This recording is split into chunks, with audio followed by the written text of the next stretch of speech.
Of you. Welcome back to my channel. And आज हमें अपने फर्स्ट चैप्टर को कंटिन्यू करना है। कहाँ से करना है? तो इज़ अकाउंटिंग अ साइंस और एन आर्ट, यहाँ से हम अपना आगे कंटिन्यू करेंगे। बाकी इसके पीछे की जो है टॉपिक, जैसे कि हो गया इसका मीनिंग और डेफिनेशन हो गया और कैरेक्टरिस्टिक्स हो गए, तो वो हमने पहली वीडियो में डिस्कस कर लिया है। और अगर आपने पहली वीडियो नहीं देखी तो पहले आप उसको पहली वीडियो देख लें।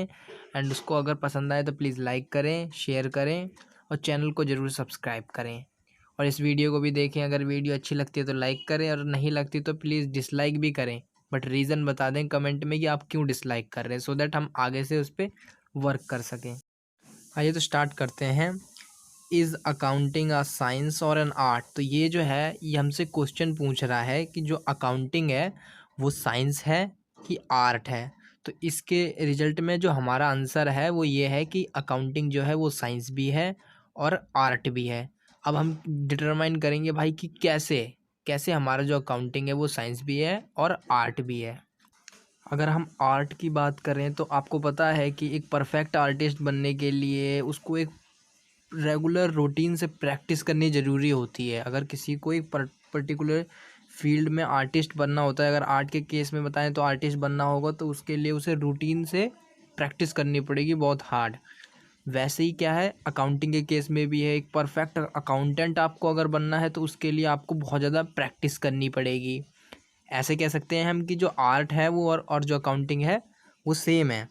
और बताएं तो आर्ट का एक केस और ले सकते हैं कि आर्ट में क्या है, सिस्टमेटिक स्टडी मटेरियल है। आपको अगर उसको लर्न करना है, आपको डिफरेंट रागास बुक मिलेंगी, आपको पढ़ने के लिए रागा की बुक मिलेंगी, उससे क्या है आप स्टडी कर सकते हैं आर्ट। आपको पता है ना, आर्ट में प्रैक्टिकल नॉलेज भी चाहिए होती है और थ्योरी नॉलेज भी चाहिए होती है। जो थ्योरी नॉलेज होती है वो रागा से मिलती है, रागास डिफरेंट बुक्स होती हैं, उससे क्या होती है आर्ट की नॉलेज मिलती है। और आपको पता ही है कि अकाउंटेंट बनने के लिए भी हमें डिफरेंट डिफरेंट बुक्स पढ़नी पड़ती हैं, जिसके जो कि हमारे पास ऐसी बुक हैं भी अकाउंटेंट बनने के लिए, जब अकाउंटेंट बनते हैं। और जब हमने डेफिनेशन पढ़ी थी अकाउंटिंग की, तो उसके तो स्टार्टिंग में ही लिखा आ गया था कि अकाउंटिंग इज़ एन आर्ट।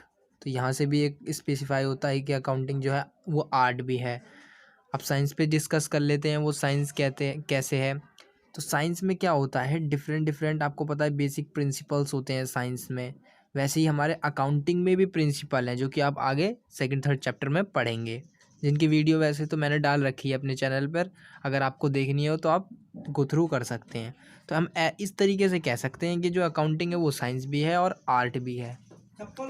तो ऐसे हम कह सकते हैं कि जो अकाउंटिंग है वो साइंस भी है और आर्ट भी है।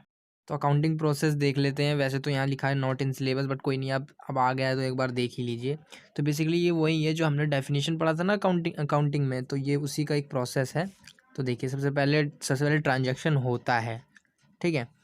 अब फिर उसके बाद क्या होता है, हम इसकी रिकॉर्डिंग करते हैं। रिकॉर्डिंग हम कहाँ करते हैं? तो रिकॉर्डिंग हम जर्नल में करते हैं। जनरल में हम कैश से रिलेटेड ट्रांजैक्शन कैश बुक में रिकॉर्ड कर देते हैं, परचेज से रिलेटेड ट्रांजैक्शन परचेज बुक में, सेल्स से रिलेटेड सेल्स बुक में, परचेज रिटर्न से रिलेटेड परचेज रिटर्न बुक में, वैसे ही सेल्स रिटर्न बुक में, बिल्स पेबल बुक में। जो भी होता है पर्टिकुलर ट्रांजैक्शन जिससे रिलेटेड होता है, हम उसका ट्रांजैक्शन उस बुक में कर देते हैं। देन उसके बाद हम उनको क्लासीफाई करते हैं थ्रू लेजर अकाउंटिंग। लेजर में हम पर्टिकुलर अकाउंट बनाकर करते हैं। उसके बाद समराइज़ करते हैं सारे अकाउंट को एक जगह लाकर ट्रायल बैलेंस से। फिर उसके बाद प्रॉफिट निकालते हैं। यहाँ से ट्रेडिंग अकाउंट से हम ग्रॉस प्रॉफिट निकालते हैं, प्रॉफिट एंड लॉस अकाउंट से हम नेट प्रॉफिट निकालते हैं। बैलेंस शीट में एट द एंड हम फाइनेंशियल पोजीशन चेक करते हैं। फिर आफ्टर दैट उसको एनालाइज करते हैं। यूज़र्स भी कर सकते हैं, मैनेजमेंट भी कर सकता है डिसीजन मेकिंग के लिए। आउटसाइडर क्या क्यों करता है एनालाइज? मैंने बताया था आपको पिछली वीडियो में कि एनालाइज करता है वो कि इन्वेस्ट करना, जैसे किसी को इन्वेस्टर्स को इन्वेस्ट करना हो पैसा, तो वो क्या करेगा, पहले फाइनेंशियल स्टेटमेंट को पढ़ेगा।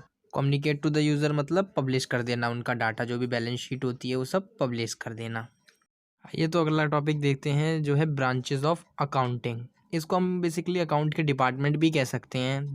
दिखते हैं पहला कौन सा है, देखो फाइनेंशियल अकाउंटिंग, मतलब फाइनेंस से रिलेटेड जो भी ट्रांजैक्शन इवेंट्स होंगे उनकी अकाउंटिंग हम फाइनेंशियल अकाउंटिंग डिपार्टमेंट में करेंगे। जो भी कॉस्ट से रिलेटेड होंगे वो कॉस्ट अकाउंटिंग डिपार्टमेंट में करेंगे। जो भी मैनेजमेंट से रिलेटेड होएगा वो मैनेजमेंट अकाउंटिंग में करेंगे हम। अब जब इतना डाइवर्सिफाई हो जा रहा है, अब अकाउंटिंग अभी आया नहीं है, बट पर्टिकुलर एक डिपार्टमेंट इसमें अब और आने वाला है, human resources HRM management, human resources management. अब धीरे धीरे ये आ जाएगा आगे। फाइनेंशियल अकाउंटिंग को समझते हैं सबसे पहले। तो ये एक ऐसी ब्रांच है अकाउंटिंग की जो पर्टिकुलर क्या है, फाइनेंस से रिलेटेड जो ट्रांजैक्शन होते हैं ये उन्हें रिकॉर्ड करती है। इसमें बेसिकली हम करते क्या हैं, सबसे पहले हम जर्नल बनाते हैं। जर्नल में क्या होते हैं, हम रिकॉर्ड करते हैं ट्रांजैक्शन को। जर्नल के अंदर मैंने बताया आपको, हम कैश बुक बनाते हैं, परचेज बुक बनाते हैं, सेल्स बुक बनाते हैं। सेल्स बुक जो भी सेल्स से रिलेटेड वर्क होता है उसके लिए हम सेल्स बुक बनाते हैं। एंड उसके बाद क्या होता है, हम लेजर में पोस्टिंग करते हैं। लेजर में पोस्ट करने के बाद हम सारे अकाउंट को समराइज़ करने के लिए ट्रायल बैलेंस का यूज़ करते हैं। ट्रायल बैलेंस के बाद हम प्रॉफिट एंड लॉस अकाउंट बनाते हैं to find out the net profit. And उसके बाद हम बैलेंस शीट बनाते हैं। तो बेसिकली फाइनेंशियल अकाउंटिंग में ऐसे ऐसे वर्क करता है। एंड रिजल्ट आपका प्रॉफिट एंड लॉस अकाउंट और बैलेंस शीट होता है, जो आप आगे पढ़ेंगे भी। मैं एक बार आपको और बता दूं, जो प्रॉफिट एंड लॉस अकाउंट होता है वो बेसिकली ऑर्गेनाइजेशन की और फर्म की, हम कुछ भी कह सकते हैं, financial performance of the year. उस किसी पर्टिकुलर ईयर की निकाल रहे हैं तो उस ईयर का फाइनेंशियल परफॉर्मेंस बताएगा उसका प्रॉफिट एंड लॉस अकाउंट। और जो उसकी बैलेंस शीट होएगी वो उसकी फाइनेंशियल पोजीशन को बताएगी कि भैया वो किस पोजीशन पे है अभी, मतलब उसकी एसेट्स कितनी है, उसकी लायबिलिटी कितनी है। अगली कौन सी ब्रांच है, तो अगली हमारी कॉस्ट अकाउंटिंग ब्रांच है। इसमें क्या होता है, बेसिकली हम कॉस्ट से रिलेटेड वर्क करते हैं। और इसमें क्या होते हैं, हम कॉस्ट शीट बनाते हैं। कॉस्ट शीट जैसे वहाँ बैलेंस शीट बनाते हैं, प्रॉफिट एंड लॉस बनाते हैं, वैसे यहाँ पे हम कॉस्ट शीट बनाते हैं। रुको मैं एक सेकंड आपको कॉस्ट का मतलब बता देता हूँ। तो बेसिकली हम अगर कह सकते हैं, cost refers to an expenditure which is incurred to make a product. किसी एक प्रोडक्ट को बनाने में जितनी कॉस्ट लगे, कॉस्ट मैं बता दूँ, सेलिंग प्राइस से पहले जो कॉस्ट होती है उसमें जब हम प्रॉफिट ऐड करते हैं, जब हम उसमें ऑनर का प्रॉफिट ऐड करते हैं कॉस्ट में, तब वो बनती है सेल्स प्राइस। तो इसमें क्या होता है, हम कॉस्ट निकालते हैं पर्टिकुलर प्रोडक्ट की और उसके बाद हम उसमें प्रॉफिट ऐड करके उसको बेचते हैं।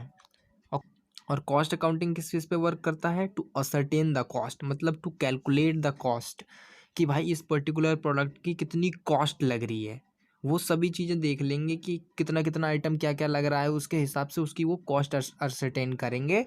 एंड उसके बाद वो रिड्यूस भी करते हैं, कंट्रोलिंग कॉस्ट, की कॉस्ट बढ़ ना पाए। जितना उन्होंने डिसाइड किया है अपने डिसीजन मेकिंग जब कर रहे थे, अपने कॉस्ट शीट बना रहे थे कि हाँ इस पे इतना लग रहा है, इसमें इतना कॉस्ट लग रहा है, तो उस हिसाब से वो कंट्रोलिंग करते हैं, रिड्यूस करने की कॉस्ट जरूर करते हैं कोशिश। क्योंकि जितनी ज़्यादा कॉस्ट रिड्यूस होगी उतना ज़्यादा ओनर को फ़ायदा होगा। जितनी ज़्यादा कॉस्ट रिड्यूस होगी उसमें क्या है, वो प्रॉफिट ऐड करके ज़्यादा में बेच देगा। अब कॉस्ट ही भाई इतनी तगड़ी आ रही है, बहुत ज़्यादा ज़्यादा आ रही है, तो वो फिर कैसे, ओनर भी कैसे किसी को सस्ते में बेच देगा। तो ज़्यादा से ज़्यादा जो कॉस्ट अकाउंटेंट होते हैं वो कोशिश करते हैं कि जो प्रोडक्ट की कॉस्ट हो वो कम से कम होए। ये सब चीज़ों के लिए वो क्या होते हैं, कॉस्ट जो अकाउंटेंट होते हैं वो डिफरेंट डिफरेंट अल्टरनेटिव सर्च करते रहते हैं कि भाई कि कैसे कैसे ना कैसे हमारी पर्टिकुलर प्रोडक्ट की जो कॉस्ट है वो कम हो जाए। अब आता है एंड में कौन सी ब्रांच है, मैनेजमेंट अकाउंटिंग। आप ऐसे समझिए कि ये जो है ये तो बाप है बिल्कुल फाइनेंशियल अकाउंटिंग और कॉस्ट अकाउंटिंग का, कह सकते हैं। बिकॉज क्योंकि इसका क्या है, इसका काम ये है कि ये जो होता है फाइनेंशियल अकाउंटिंग कॉस्ट अकाउंटिंग के बाद ही वर्क करता है। अब मैनेजमेंट अकाउंटिंग में बेसिकली समझना वर्क क्या होता है। तो मैनेजमेंट अकाउंटिंग में जो भी होता है डिसीजन मेकिंग से रिगार्डिंग बातें होती हैं। और डिसीजन मेकिंग के लिए किस चीज़ का यूज़ करते हैं भाई, कॉस्ट शीट का यूज़ करेंगे, फाइनेंशियल ट्रांजैक्शन सबका इवेंट कर इनका सब देखेंगे, तभी तो ये डिसीजन मेकिंग कर पाएंगे। डिसीजन मेकिंग करेंगे कैसे, आप खुद ही बताइए। तो ये कॉस्ट अकाउंटिंग, जो कॉस्ट अकाउंटेंट बनाएंगे कॉस्ट शीट उनका यूज़ करेंगे। फाइनेंशियल अकाउंटिंग में जो बैलेंस शीट बनाएंगे ये उन सब का, प्रॉफिट एंड लॉस अकाउंट, उन सब चीज़ों का यूज़ करके जो मैनेजमेंट अकाउंटिंग होता है वो अपनी डिसीजन मेकिंग करता है। और एक चीज़ बताऊँ तो जो मैनेजमेंट अकाउंटेंट होते हैं ना वो सीनियर पोजीशन पे होते हैं कॉस्ट अकाउंटेंट से और फाइनेंशियल अकाउंटेंट से, इनसे ज़्यादा। और बेसिकली काम के हिसाब से भी बताऊँ तो ये इनका बहुत ज़्यादा काम होता है। इन्हें टैक्स से रिलेटेड प्लानिंग करनी पड़ती है, इन्हें बताना पड़ता है कि भाई इस पर्टिकुलर चीज़ का इससे ज़्यादा कॉस्ट नहीं आना चाहिए, मतलब काफ़ी ज़्यादा चीज़ें करनी पड़ती है। इनका क्या है, केवल कैश कॉस्ट कैलकुलेट करके दे देंगे। फाइनेंशियल अकाउंटिंग का क्या है, केवल ट्रांजैक्शन को रिकॉर्ड करके दे देंगे जो भी फाइनेंस से रिलेटेड होगा। तो आपको अगर बोले कि वर्कलोड के हिसाब से कि किसका ज़्यादा वर्कलोड है, तो वो मैनेजमेंट अकाउंटेंट का वर्कलोड बहुत ज़्यादा होता है। चलो तो वीडियो को एंड करते हैं, और अगर वीडियो पसंद आई हो तो प्लीज़ लाइक करें, शेयर करें अपने फ्रेंड्स के साथ, और चैनल को ज़रूर सब्सक्राइब करें, बेल आइकन और साथ में दबा दें, सो दैट कि जब भी वीडियो डालूँ तो तुरंत खट देसी नोटिफिकेशन तुरंत पहुँचे आप लोगों के पास।